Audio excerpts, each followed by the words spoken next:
El Foro de la Historia.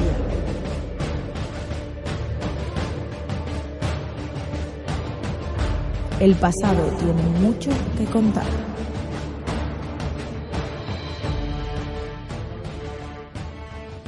Bienvenidos a Foro de la Historia. Hoy estamos aquí un día más en una nueva colaboración con Historiae, con Óscar, nuestro compañero, que bueno, pues ya es habitual aquí en este nuestro maravilloso podcast. La verdad que, bueno, hoy veníamos a hablar de un personaje. Es el el segundo programa que dedicamos a personajes.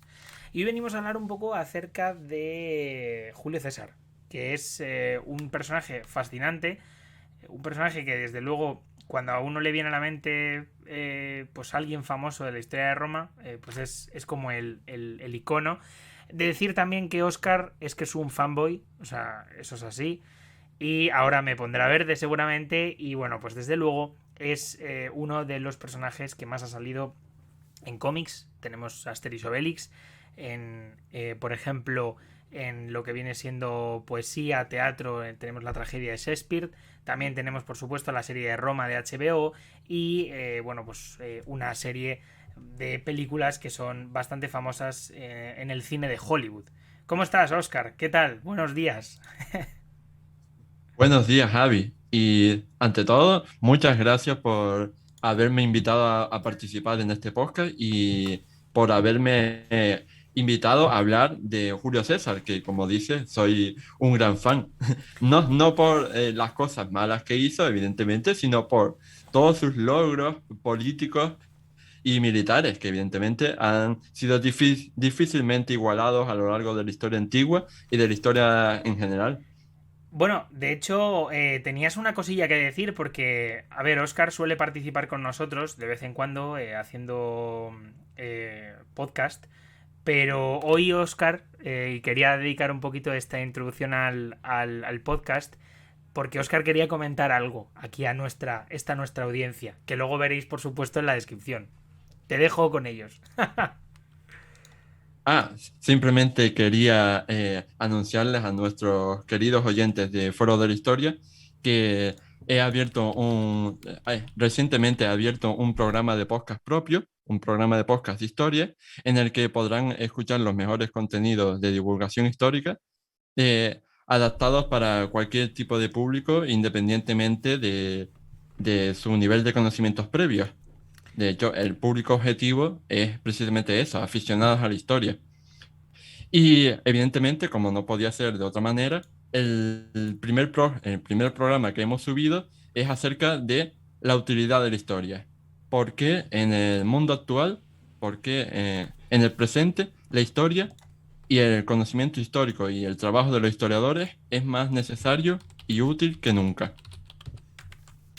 La verdad es que cuanto menos es un programa para reflexionar. Nosotros sí que es verdad que hemos hecho alguna cosita aquí en el podcast hablando un poco sobre divulgación histórica. De hecho, si no recuerdo mal, en alguno de los programas has estado tú. Porque yo sé que han estado Miguel Ángel y Rubén. Y no sé si contigo llegamos a hacer algo, pero bueno, si no lo hemos hecho, desde luego, que es que me haces dudar, ahora me confirmarás. Sí que es verdad que me gustan ese tipo de temas porque me parecen útiles y sobre todo reflexivos respecto a lo que viene siendo el tema de la divulgación histórica. Así que, bueno, Sí. no sé si hemos hecho algo contigo, la verdad.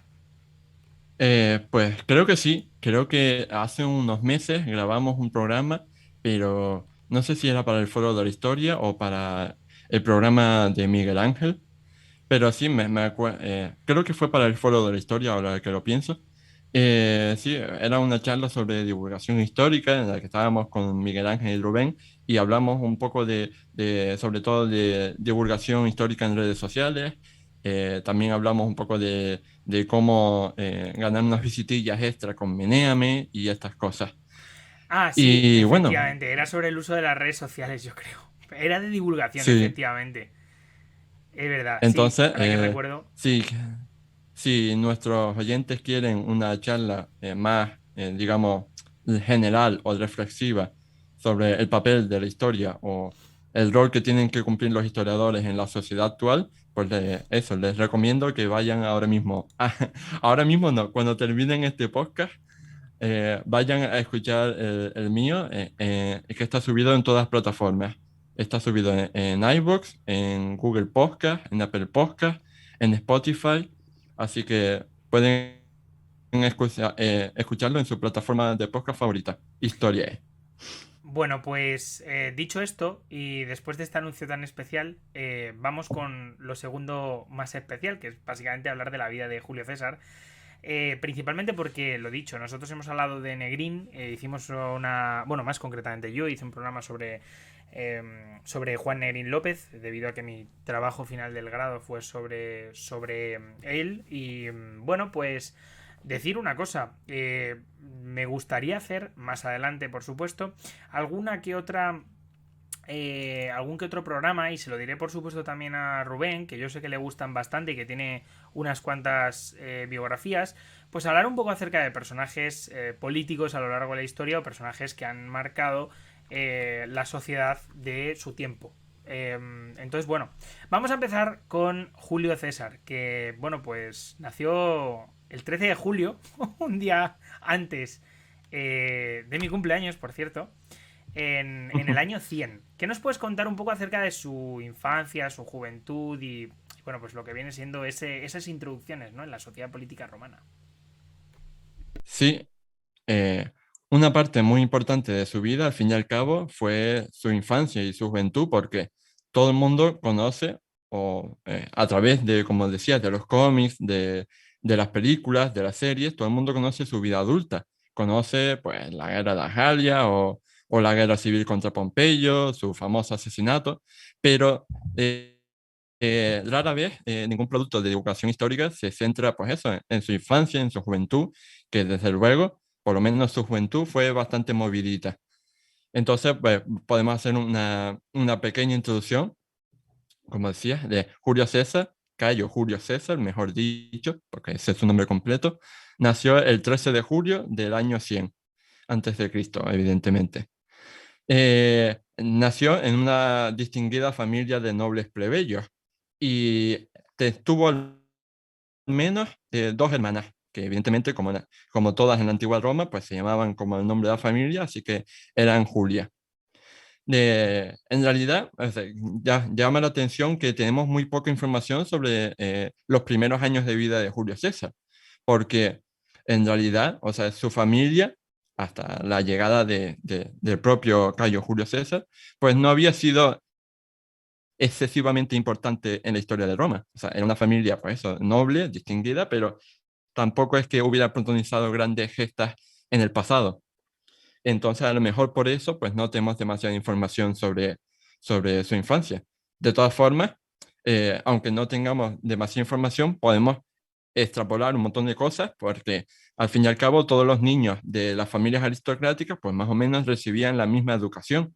Aprendían a leer y escribir, aprendían cálculo, matemáticas básicas, se les formaban los rituales y tradiciones de la historia de Roma y sobre todo se les hacía hincapié en los antepasados familiares y en la importancia que habían tenido para la historia de Roma.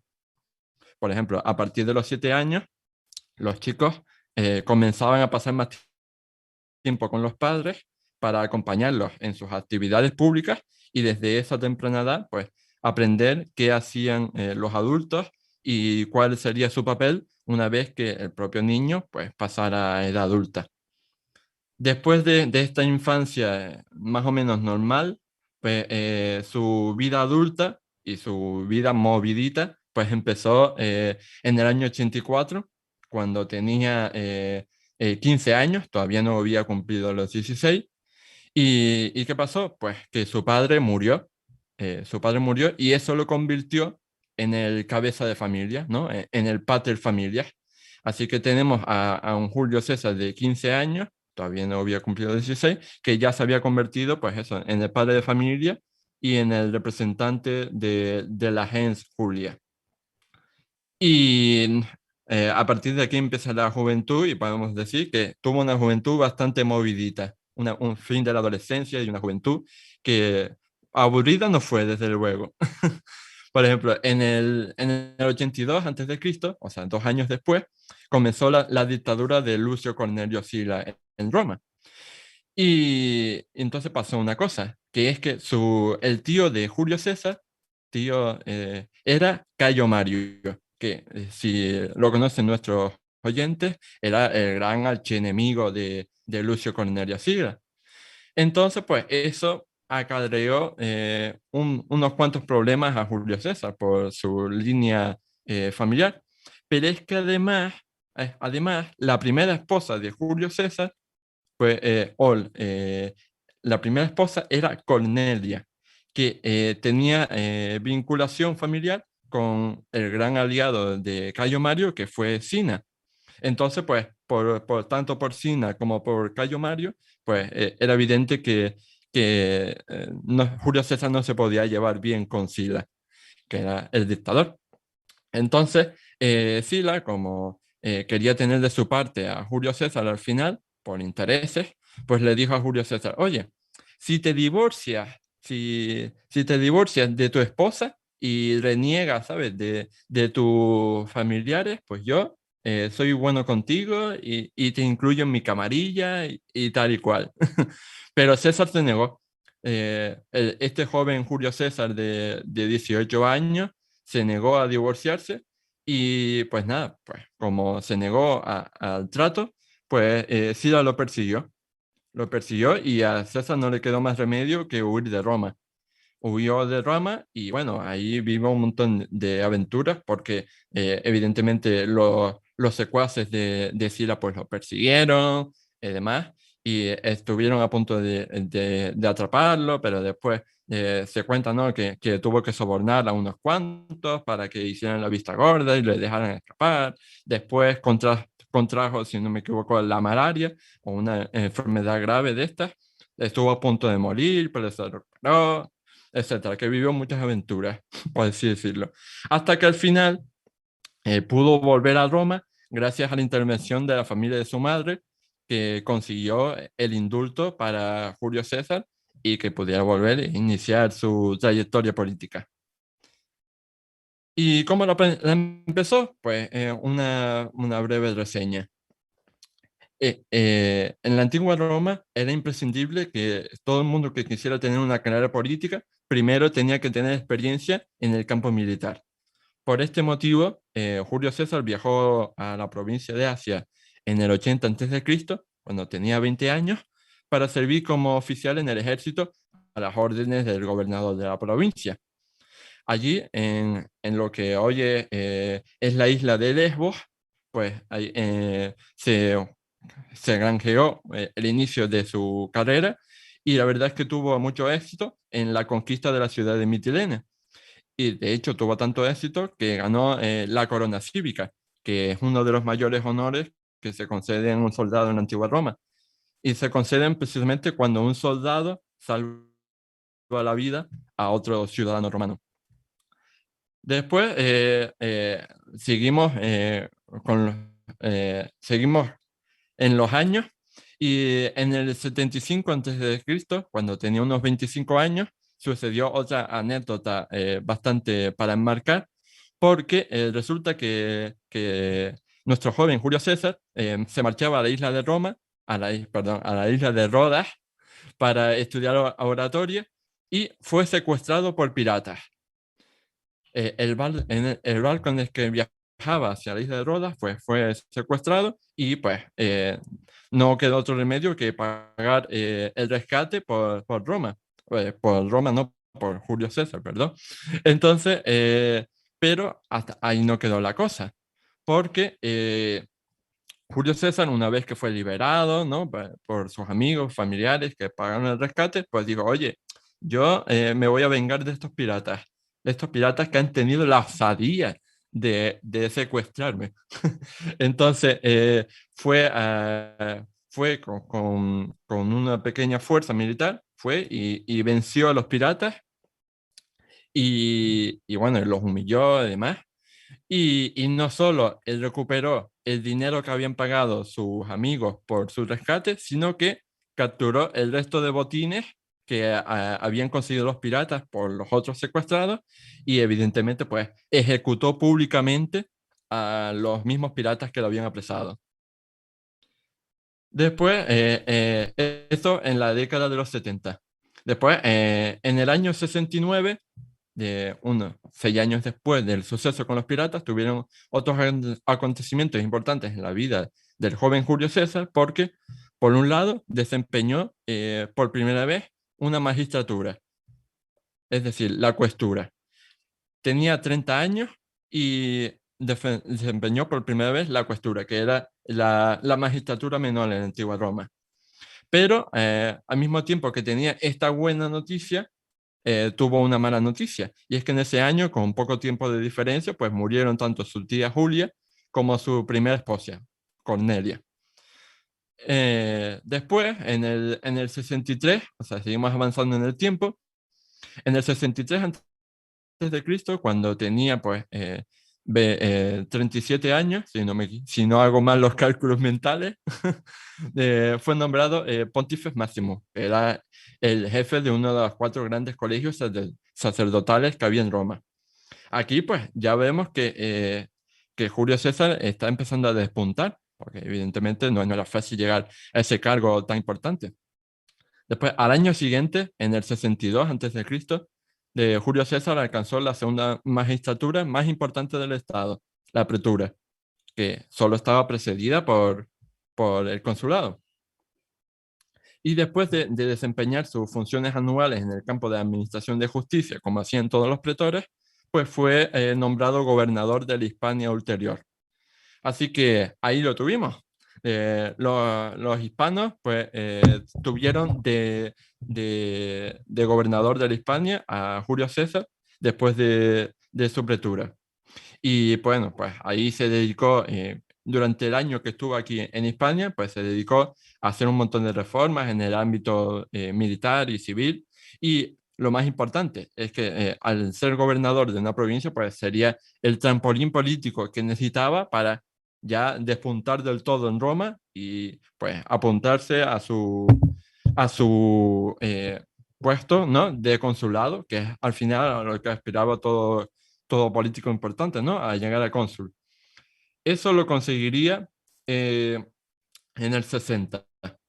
Pero bueno, hasta aquí todo claro, ¿no? En la parte de infancia y juventud.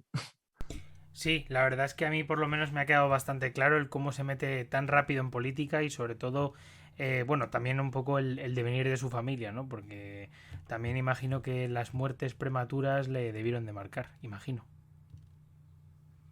Sí, de hecho se cuenta que fue en el funeral de su tía y de su tía Julia cuando ofreció un discurso bastante bueno que le gustó a un montón de gente. Y eso fue en el 69 cuando tenía 31 años. Claro, pero bueno, la verdad que me parece bastante interesante, sobre todo porque al final las carreras políticas, también en Roma, eran de gente más madura, vamos a decirlo así. O sea, madura a nivel de edad, para que nos entendamos. Sí, bueno, eso en la Roma clásica. Pero después ahí ya, en la República Romana Tardía, o sea, ya ahí todo el mundo se lo pasaba por el forro y ya de todo el mundo tenía las cosas que le diera la gana. Y oye, si no te gustaba, amenazo con las legiones. O sea, Claro. porque las legiones se convirtieron en ejércitos privados y ya, oye, que no te gusta lo que hago, pues te amenazo con marchar sobre Roma, te amenazo con matarte. Bueno, de hecho, el heredero político de Julio César, ¿no? El famoso Octavio, que sería en el futuro el emperador Augusto, pues fue nombrado cónsul con 19 años. O sea, con 19 años llegó a la máxima magistratura del Estado. Y evidentemente lo hizo porque tenía pues la fuerza militar suficiente para chantajear a- al Senado y demás y decir, oye, o me nombran cónsul o aquí marcho con mis legiones sobre Roma y cunde el pánico. No, cuanto menos es realmente interesante, ¿no? El hecho de que bueno, pues oye, sí que oye, pues a mí me parece, vamos, es un poco la degeneración, ¿no?, de la política y el primar los intereses privados sobre lo que viene, o sí, los intereses propios frente a lo que es la propia política de la República Romana. Pero bueno, vamos a Sí. hablar un poquito, antes de que vamos de esto, de lo que viene siendo el primer triunvirato. Mm, sí, yo antes que nada no quería terminar sin lanzar la breve cuña de que a mí siempre me ha parecido que los tiempos modernos que estamos viviendo me recuerdan mucho a la República Romana tardía. Ya, suelto ahí la cuña y quien quiera reflexionarlo, que lo reflexione. Ya, Lo, bueno, pues cada uno que se quede un poco con la reflexión, ¿no? Que quiera, desde luego. sí, Pues bueno, y desde luego habrá similitudes, eso seguro. sí, pues entonces empezamos con el primer triunvirato. Fue una alianza política que hicieron Julio César, Marco Licinio Craso y Pompeyo Magno para repartirse el poder en Roma. A diferencia del segundo triunvirato, que se daría unos años después, ¿no? Con Marco Antonio, Octaviano y Emilio Lépido, este primer triunvirato fue, digamos, secreto. O sea, secreto, pues, o sea, cuando lo formaron, no lo hicieron de forma oficial, sino que era como un pacto secreto para repartirse el poder y beneficiarse mutuamente. Lo hacían porque, pues, en ese momento, pues, tenían intereses comunes, ¿no? O sea, Julio César, pues, quería tener más poder y de Pompeyo y Craso, básicamente, pues, querían tener a alguien en el consulado y en la cima de poder que les contentara y les sacara adelante las medidas que ellos querían tener sacado adelante. Al fin de cuentas, Craso era el hombre más rico de la antigua Roma, pues, y evidentemente pues, tenía muchos negocios y muchos intereses económicos que necesitaba que la política le confirmara. Y Pompeyo, pues, un poco lo mismo, necesitaba aliados que hicieran frente a la oposición senatorial para aprobar todo lo que deseaba. Entonces, nuestros tres protagonistas, pues, se ayudaron mutuamente en este triunvirato para repartirse el poder y que nadie les pudiera toser. No obstante, este primer triunvirato, aunque se repartieron el poder en la práctica, en la teoría, pues no fue así, en el sentido de que todas las instituciones del Estado siguieron funcionando con normalidad, entre comillas.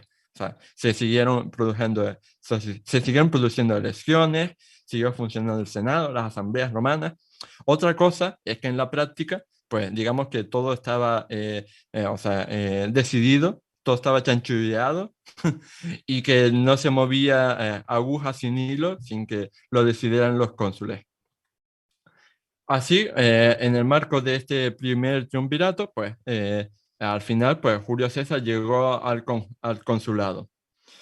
Y entonces, pues, gracias a esto, pues, Craso podría haber ejecutado las medidas económicas que necesitaba para que prosperaran sus negocios, sobre todo en Oriente, y Pompeyo conseguiría recompensar a sus soldados veteranos por todas sus acciones de los últimos años, ¿no? Que habían combatido contra los piratas, habían combatido contra Mitrídates del Ponto en la Tercera Guerra, etcétera. Entonces, pues, había que recompensar a esos soldados. Aparte, pues, obviamente, pues, la máxima magistratura del Estado pues, fue utilizada por César para el trampolín que necesitaba para su campaña ideada, que fue pues, la Guerra de las Galias, la famosa Guerra de las Galias. Mira, antes de desgranar la Guerra de las Galias, quería pues, responder a dos preguntas fundamentales, y es, ¿qué era la Galia y quiénes eran los galos? Evidentemente, ayuda mucho los cómics de Asterix y Obelix porque yo soy muy fan. Pero bueno, vamos a aclararlo. O sea, en el siglo I antes de Cristo, la Galia abarcaba, digamos, el área de la actual Francia, Bélgica y parte de Holanda, extendiéndose desde el río Rin hasta la costa atlántica. Es importante aclarar que este territorio que he reseñado no era una nación en ningún sentido de la palabra. O sea, no era una entidad política, por así decirlo. La Galia estaba habitada por numerosos pueblos distintos que, a pesar de sus similitudes, pues eran hostiles entre sí con frecuencia. Estaban luchando entre ellos con bastante asiduidad. Por poner solo unos ejemplos, podemos hablar en estas tribus de los avernos, de los secuanos, de los eduos, de los helvecios, de los senones, de los carnutes, los vénetos, los eurones, etc. Aún así, a nivel global, podríamos clasificar estos pueblos en 3 grupos étnicos y lingüísticos, que son los aquitanos en el suroeste, en la frontera con los Pirineos, los belgas en el norte y noroeste, y los ubicados en el centro, los denominados galos por los romanos, pero que se llamaban a sí mismos los celtas. Entonces, la guerra de las Galias empezó en marzo del 58, cuando los helvecios, una tribu de unas 150.000 personas más o menos, que vivían en lo que hoy es Suiza, pues comenzaron a reunirse en las orillas del río Ródano por la presión que desde el norte pues ejercían otras tribus hermanas. Al frente de 6 legiones, las 4 que había recibido como procónsul y 2 nuevas reclutadas en el territorio, pues César decidió perseguir a los helvecios hacia el norte y los alcanzó. Una vez que pues, se libró de la amenaza de los helvecios, pues el siguiente objetivo fue frenar el expansionismo de las tribus germanas lideradas por Ariovisto, que se había convertido en un problema para las tribus galas aliadas de los romanos. En este caso concreto había un obstáculo diplomático a superar, ya que el líder germano estaba reconocido como antiguo amigo del pueblo romano. Entonces, pues no se podía enfrentar así como a él, porque era aliado. Entonces, lo que hizo Julio César fue buscar un casus belli, buscar que Ariovisto iniciara una guerra para así poder vencerlo. Y entonces, César le exigió que se comprometiera a paralizar sus planes expansivos hacia el sur, y cuando este se negó, pues César secuestró a uno de sus embajadores y, bueno, empezó la guerra. Después, cuando ya pudo vencerlo, en la primavera del 57 a.C., las 8 legiones romanas del momento avanzaron y sometieron sucesivamente primero a sueciones, a belovacos y a ambianos, y luego a nervios y a tuacuos. Cabe destacar los nombres impronunciables de la mayoría de estas tribus de la guerra de las Galias. Una vez que toda la Galia parecía haber sido conquistada, el procónsul Julio César pues, hizo llegar las noticias a Roma, donde las acogieron con gran júbilo. Sin embargo, la guerra de las Galias todavía quedaba mucho para que se solucionara, porque en el 56 a.C. la rebelión estalló. No obstante, antes de concluir esta guerra de las Galias, pues Julio César se embarcó en otra misión, mucho menos conocida por la divulgación, que es la primera llegada a la isla de Britania. La expedición romana, la primera vez que los romanos estaban en Britania, pues te prometía un doble éxito, económico y político. Por un lado, Britania se veía todavía con ese encanto místico de tierra inexplorada en el límite del mundo, que ofrecía mucha fama y riqueza. Al fin y al cabo, ningún griego o romano sabía mucho sobre el lugar, por lo que habían proliferado multitud de leyendas, multitud de historias. Por ejemplo, los romanos pensaban que Britania era una isla de inmensas riquezas naturales, habitada por criaturas monstruosas, legendarias y gentes con extrañas costumbres. Así que, que Julio César fuera el primer ciudadano romano que llegaba a esa tierra legendaria, pues evidentemente iba a tener mucha fama a su nombre. Aparte de esos cuantiosos beneficios simbólicos y económicos, pues Julio César buscaba la gloria de ser el primero ¿sabes?, que conquistaba algún sitio en esa misteriosa isla. Sin embargo, la expedición de Julio César a Britania, sobre todo la primera, fue un fiasco. un fiasco al menos desde el punto de vista práctico, porque de hecho Julio César solo pudo estar un par de semanas en la isla porque tuvo mucha resistencia de la gente local y tuvo que volverse con el rabo entre las piernas, ¿no? Como se suele decir. Sin embargo, debido a este fracaso, pues el tío pues insistió y al año siguiente organizó una segunda campaña en agosto del 54 a.C., que estuvo preparada ya de forma mucho más consensuada, de forma mucho más detallista, aunque tampoco hay que decir que tuvo demasiados éxitos.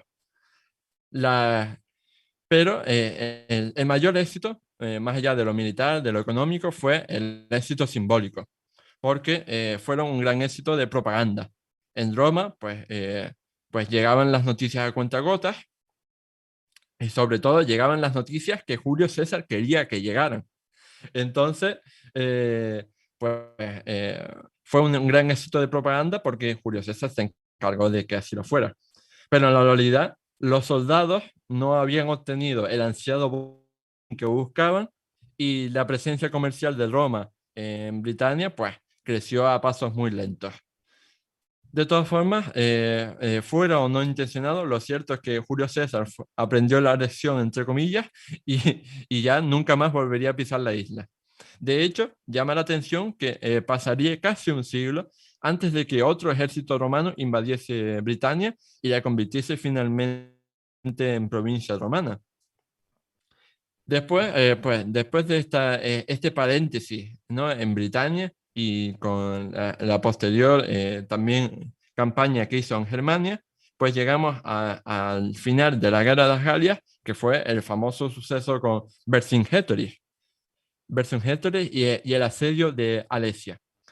Entonces, vamos a poner un poco en contexto. O sea, los galos llevaban años sufriendo las consecuencias de la larga permanencia del ejército romano en sus tierras. Tenían que alimentarlos, tenían que satisfacer todas sus demandas, tenían que hacer muchas cosas que estaban generando un gran descontento. Entonces, aparte, evidentemente, de la política del terror que había cosechado Julio César en esos años, matando a miles de personas para proceder a la conquista.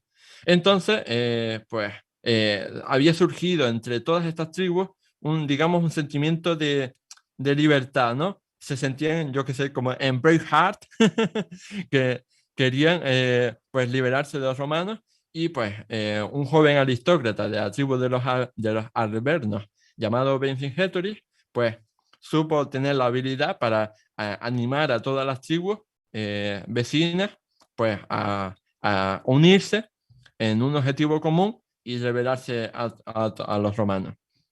Como resultado, pues casi todas las tribus de la Galia Central hasta la costa atlántica se unieron a él y se rebelaron a los romanos.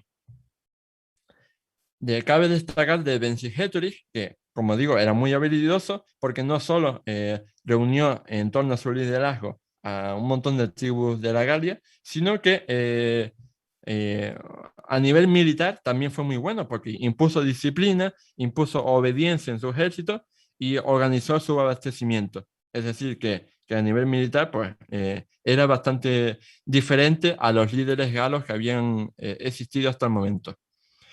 El plan de Vercingetorix era sencillo pero eficaz. Él lo que quería era acabar con el abastecimiento romano en la región para que desesperados pues tuvieran que retirarse. Quería una política de tierra quemada para evitar que los romanos pudieran aprovecharse de los recursos que encontraban a su paso y que así pues se abastecieran. Partiendo de ahí, el plan también pasaba por destruir ellos mismos un gran número de ciudades para impedir que fueran conquistadas por los romanos y dominadas por estos. Sin embargo, pues el plan de Vercingetorix no funcionó y pues todos sus hombres pues se vieron obligados a replegarse y a refugiarse en la ciudad fortificada de Alesia. Alesia en ese momento era una inexpugnable fortaleza de la tribu de los Mandubios, situada situados en la cumbre de una colina en el este de lo que hoy es Francia.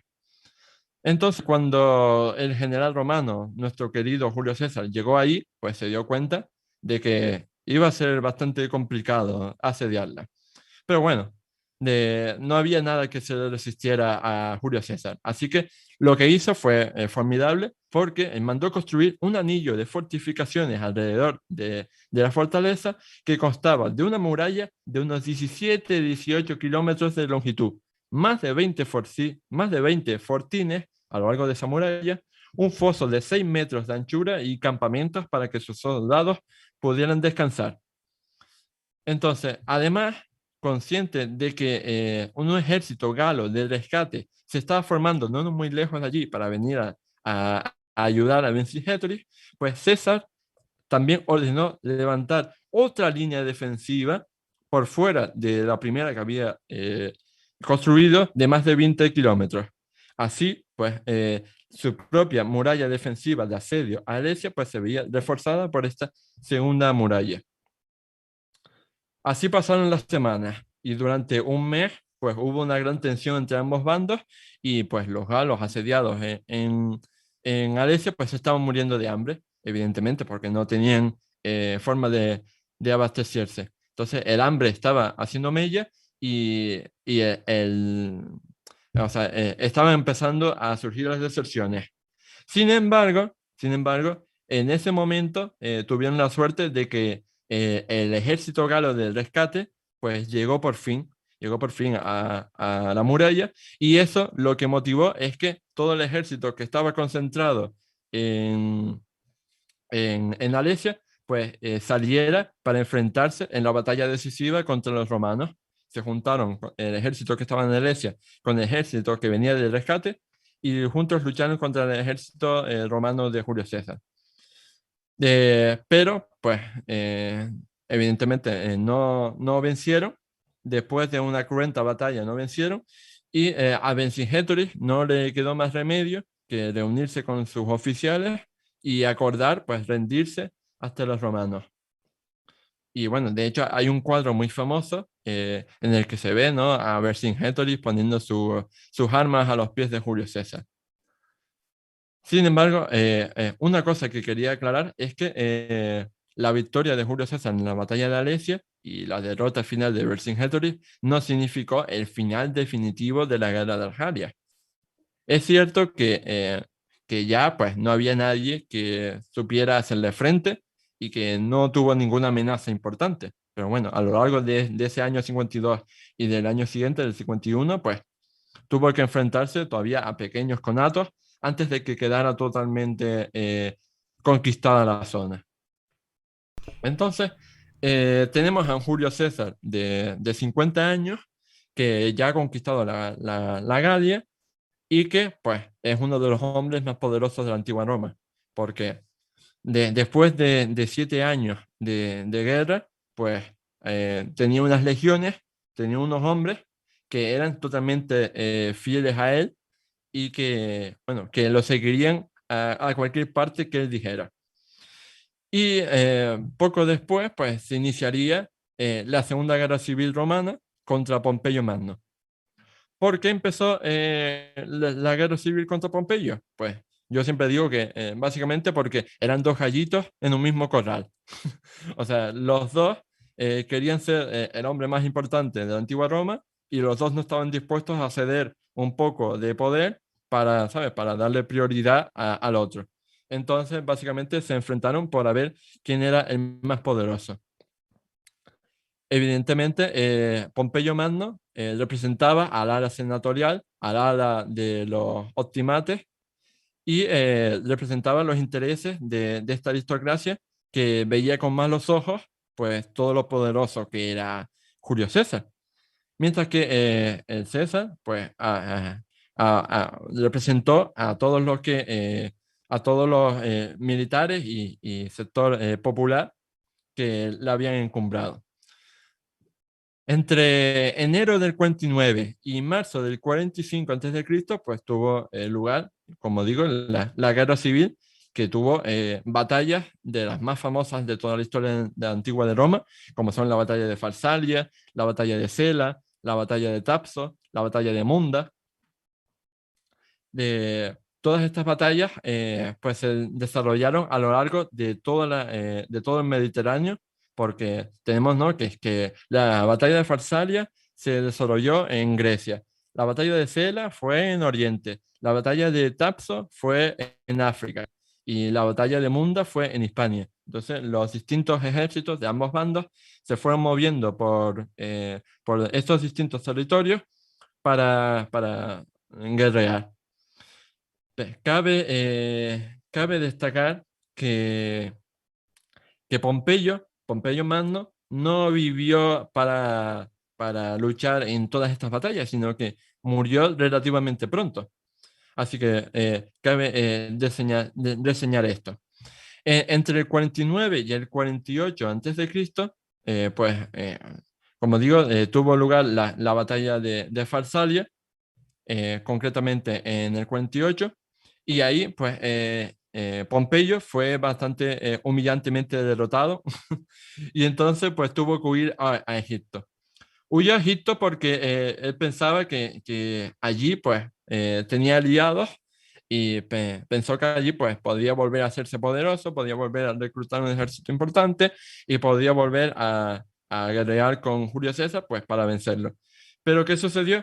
Que en Egipto no encontró lo que buscaba y de hecho mientras estaba desembarcando en la costa de Egipto pues eh, eh, unos traidores pues le apuñalaron y lo asesinaron cuando estaban desembarcando y para más inri delante de su familia y aliados sin que estos pudieran hacer nada. Mientras tanto, pues Julio César, que no se había enterado evidentemente, pues llegó a Egipto porque venía persiguiendo a Pompeyo, sabía que había huido a Egipto, entonces venía persiguiéndolo para pues tener lugar la batalla definitiva en la que ya pues acabara con él. Y fue en Egipto cuando se enteró, allá por octubre del 48 a.C., de que Pompeyo había sido asesinado y había muerto.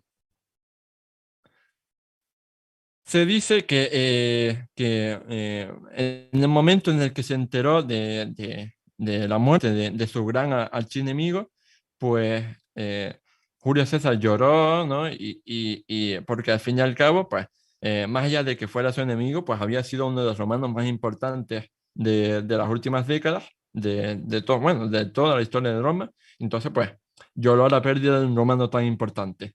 Pero bueno, esto podría ser también fácilmente parte de la propaganda, ¿no?, de cesariana. Entonces se dijo Julio César, bueno, ya que estoy aquí en Egipto, o sea, no he venido a lo que quería, pero ya que estoy aquí, me voy a quedar en Egipto un rato y voy a aprovecharme de este reino que es tan potente a nivel económico. Entonces se estableció en uno de los palacios del Battle Real y decidió pues interceder en la política de Egipto. ¿Por qué? Porque en ese momento Egipto se encontraba en también una guerra civil, porque en el 51 a.C. había muerto el faraón Ptolomeo XII y este faraón había determinado que el poder fuera compartido por sus dos hijos, Ptolomeo XIII y la famosa reina Cleopatra VII. Pero como suele suceder, pues los dos hermanos no se llevaron bien y enseguida pues empezaron a guerrear por el poder.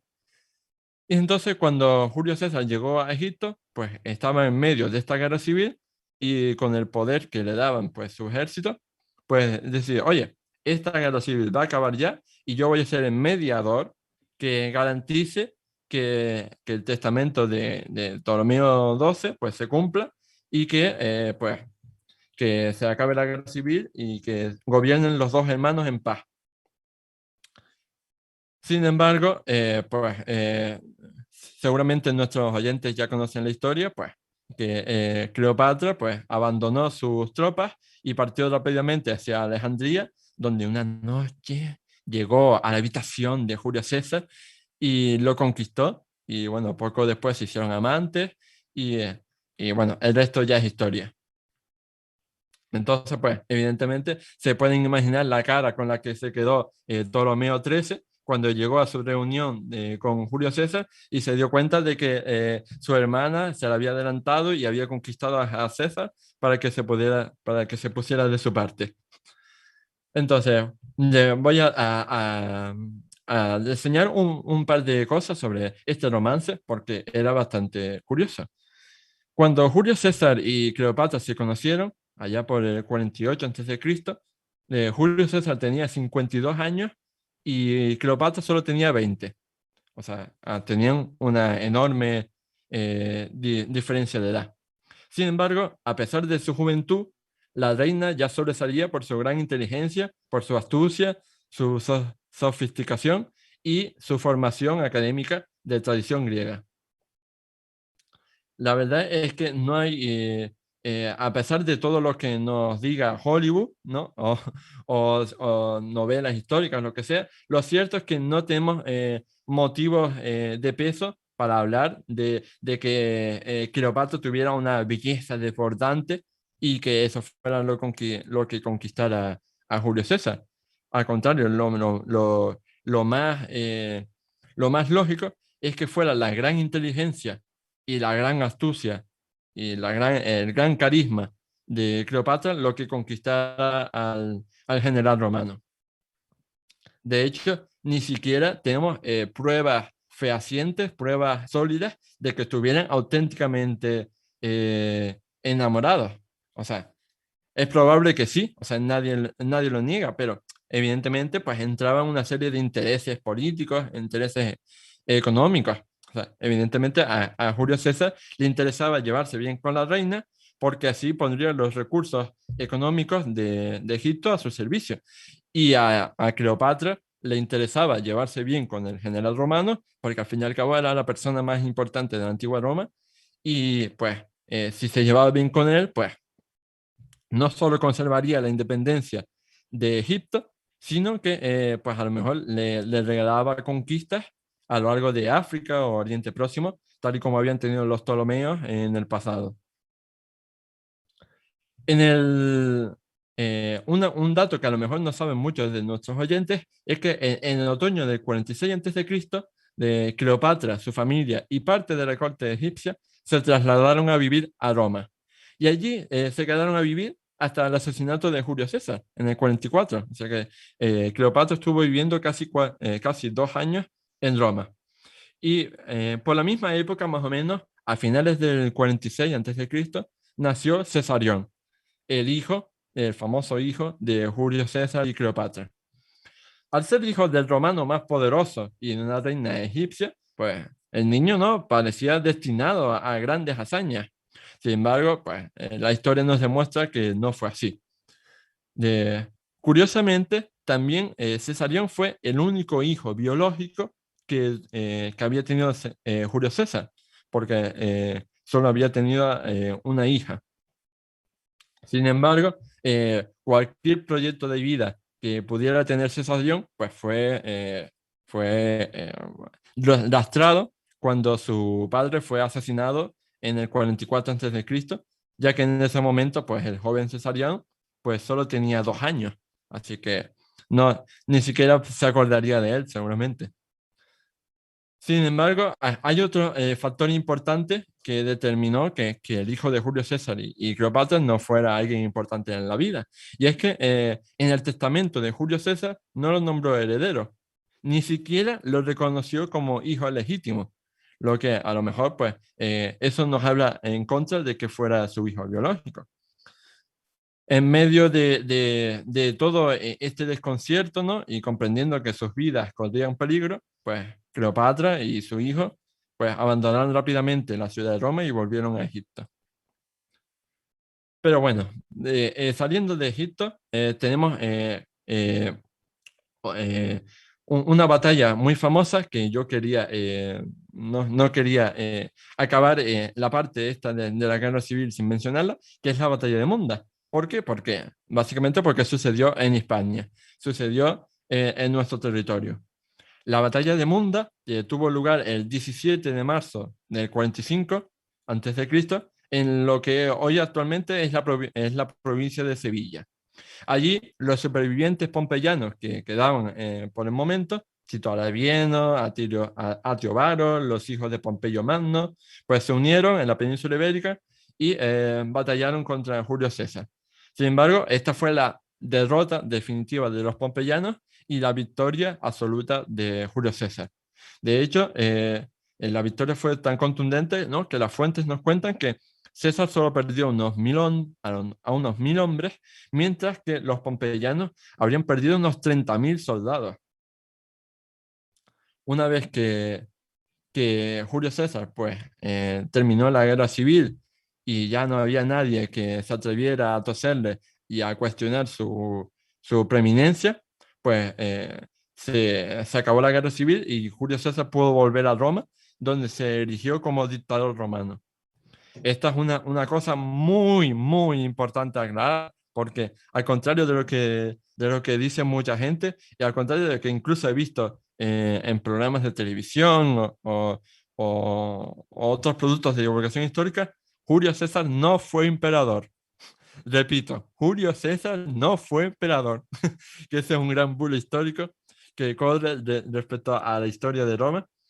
Julio César no fue emperador, o sea, fue más bien dictador romano, que es muy diferente.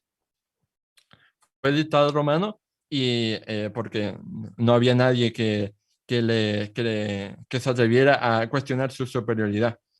Entonces, concretamente, esta dictadura de Julio César no solo se caracterizó por la concentración de poder, sino también por la acumulación de honores y privilegios extraordinarios. No podemos olvidar que el mismo mes de julio, ¿no?, el mes de julio lleva el nombre de Julio César y así se ha conservado hasta la actualidad. O sea, y no parece que vaya a cambiar, ¿no?, el nombre del mes de Julio César. Evidentemente se le puso el nombre de julio al mes de julio porque fue el mes en el que había nacido nuestro protagonista. Otro cambio importante que tuvo lugar durante la dictadura de Julio César en esos últimos meses de vida fue la creación del calendario juliano, que se mantuvo durante también 1000 años. Se mantuvo hasta que en el año 1582 el Papa Gregorio XIII pues, fijó el calendario gregoriano. Entonces tenemos que durante más de 1500 años el mundo vivió con el calendario juliano que había creado Julio César en este año, en el 45. Hasta ese momento, el año romano de cálculo lunar tenía 355 días. Y lo que hizo Julio César pues, fue crear una nueva anualidad solar de 365 días a la que se añadía un día más cada 4 años, tal y como hacemos en la actualidad. Entonces, tenemos aquí a un Julio César todopoderoso, que no había quien le tosiera, que podía hacer lo que quisiera con la fuerza de su ejército, la fuerza de su superioridad militar, la superioridad política que tenía. Y pues evidentemente eso no le gustaba a los aristócratas, no le gustaba al Senado, por un motivo evidente. Y es que si tenemos una persona que es tan poderosa, los demás, o sea, todos los políticos, pues quedan a la sombra. No pueden tener éxito porque su éxito depende de lo bien que le caigan a Julio César. Si no le caías bien a Julio César, pues nunca ibas a tener una carrera política. Y aunque le cayeras bien, pues o sea, no sentaba bien ¿sabes? Que nadie pudiera cuestionarle, que nadie pudiera criticarle, que nadie en definitiva pudiera hacer nada sin su consentimiento. Entonces, pues se empezó a fragar, se empezó a gestionar una conspiración que acabaría con su vida en marzo del 44 a.C., concretamente en el 15 de marzo del 44 a.C. La conspiración esta famosa de los Idus de marzo, estuvo liderada por dos destacados pompeyanos, Marco Junio Bruto y Cayo Casio Longino. Seguro que nuestros oyentes han oído hablar de ella. Sin embargo, en esta conspiración, o sea, no solo fueron Bruto y Casio, sino que en ella participaron unos 60 senadores, de los cuales conocemos los nombres de unos 16.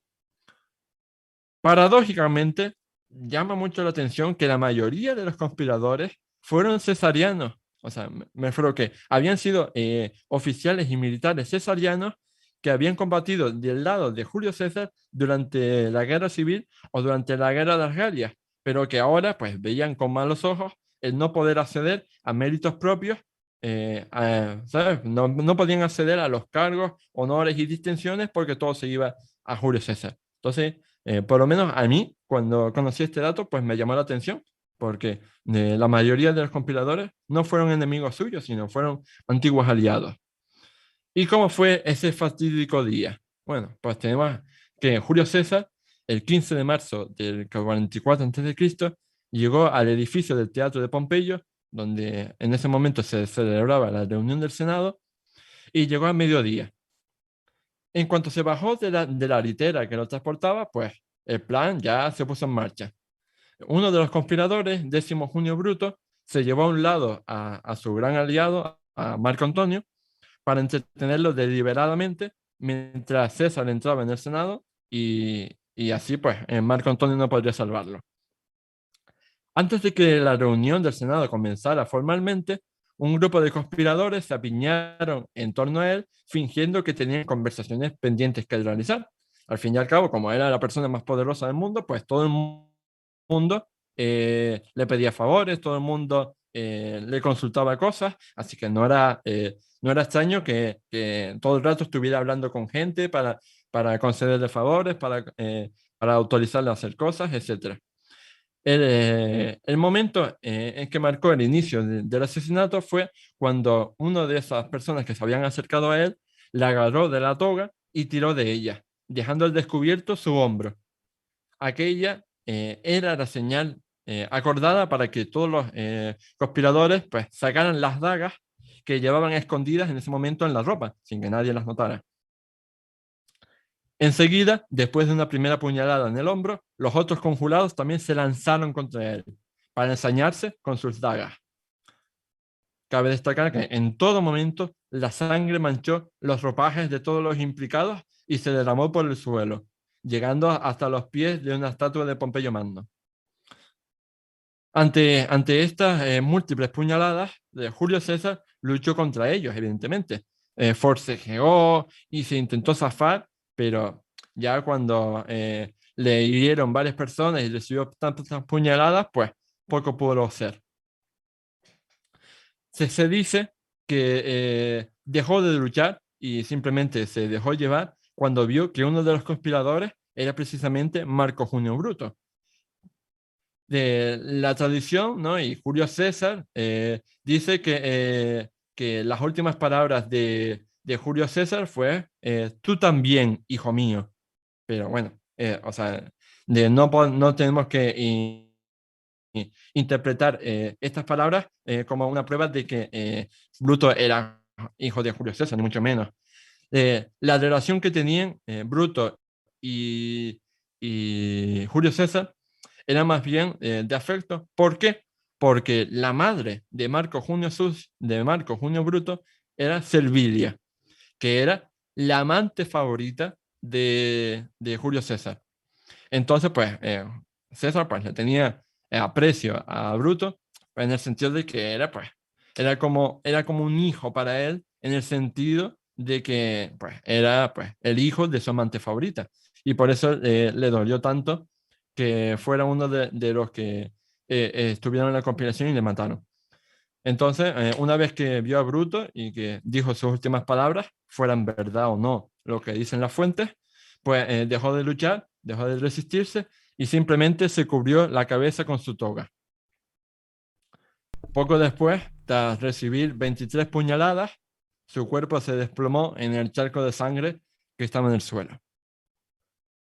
Entonces, como hemos visto, Julio César murió, fue asesinado por haber acumulado demasiado poder y sobre todo, evidentemente, por haber despertado los resentimientos de toda la gente que tenía envidia de él y que no le gustaba pues que todo dependiera de él y que toda la vida política de la antigua Roma girara en torno al epicentro que representaba Julio César. Sin embargo, a diferencia de otros dictadores, como había sido Lucio Cornelio Sila, ¿no? En los 80, pues el César no había sido, entre comillas, un mal dictador, en el sentido de que había promovido un montón de obras públicas en Roma, y obras públicas que evidentemente habían traído empleo a miles de personas, y todo lo que había hecho, digamos que tenía más, por así decirlo, sentimiento de Estado, que todo ayudaba a favorecer el desarrollo de Roma. Otra cosa es que evidentemente ese desarrollo pues pasara por él, y eso evidentemente no le gustara a la gente. Bueno, la verdad es que después de hablar de la vida, la intensa vida de Julio César, creo que nos ha quedado bastante claro eso, que levantó odio, bueno, de muchas personas, así, digamos, lo podemos ver en su asesinato. Y desde luego vemos la vida de una persona que desde luego hizo grandes conquistas y bueno, grandes cosas si lo vemos digamos en los parámetros de la época, ¿no? Pues conquistó la Galia, incluso llegó a las actuales Islas Británicas y bueno, pues cuanto menos sembró un poco lo que luego posteriormente sería el imperio, sin ser emperador, como bien ha dicho Oscar, pero siendo desde luego un político de primera línea. Bueno, no sé, la verdad que yo creo que ha sido muy interesante este podcast. Creo que desde luego Oscar se ha quedado a gusto, la verdad, porque nos ha narrado, vamos, paso a paso la vida de este gran personaje de la historia. Y pues la verdad, yo me gustaría un poco acabar un poco, bueno, dando las gracias a Oscar, por supuesto, por haber estado aquí. Y también un poco preguntando a nuestros oyentes qué personaje queréis que hablemos, digamos, en los próximos podcasts con Oscar. Se lo podéis decir por si, bueno, pues él está abierto bueno, pues a plantear nuevas biografías. No sé si Alejandro Magno o...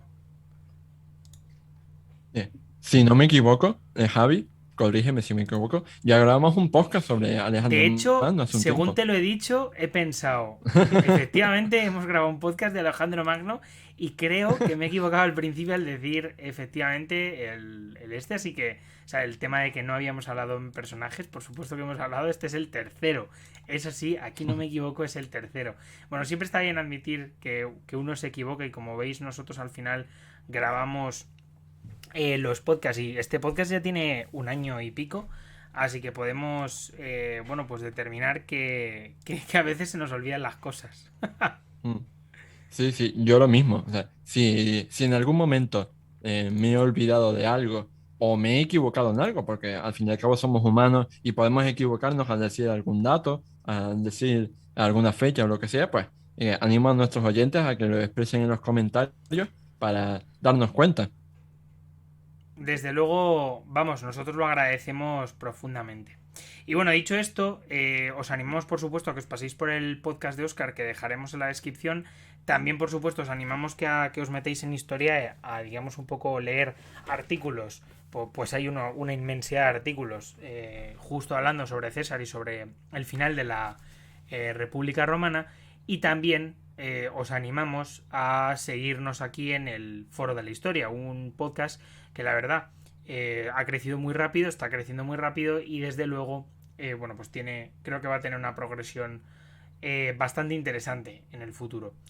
Y dicho esto, pues nada, nos tenéis también en Spotify, en Evox y nos tenéis en Apple Podcast, así que nada. Y a partir de septiembre ya sabéis que nos tenéis también en forodelahistoria.com, página web que bueno, pues que podéis visitar y que también por supuesto dejaremos en la descripción. Así que nada, muchas gracias Oscar por haber estado por aquí de nuevo, que ha sido un absoluto placer y nos vemos en el siguiente podcast. Muchas gracias a ti, Javi. Y nada, yo invito a todos nuestros lectores, bueno, o mejor dicho, a todos nuestros oyentes, a que sigan disfrutando de la divulgación divulgación histórica, que en estos tiempos que corren es lo mejor que podemos hacer. Pues sí, desde luego creo que tienes más razón que un santo. Pues nada, dicho esto, muchísimas gracias a todos y nos vemos en el siguiente episodio de nuestro podcast. ¡Chao!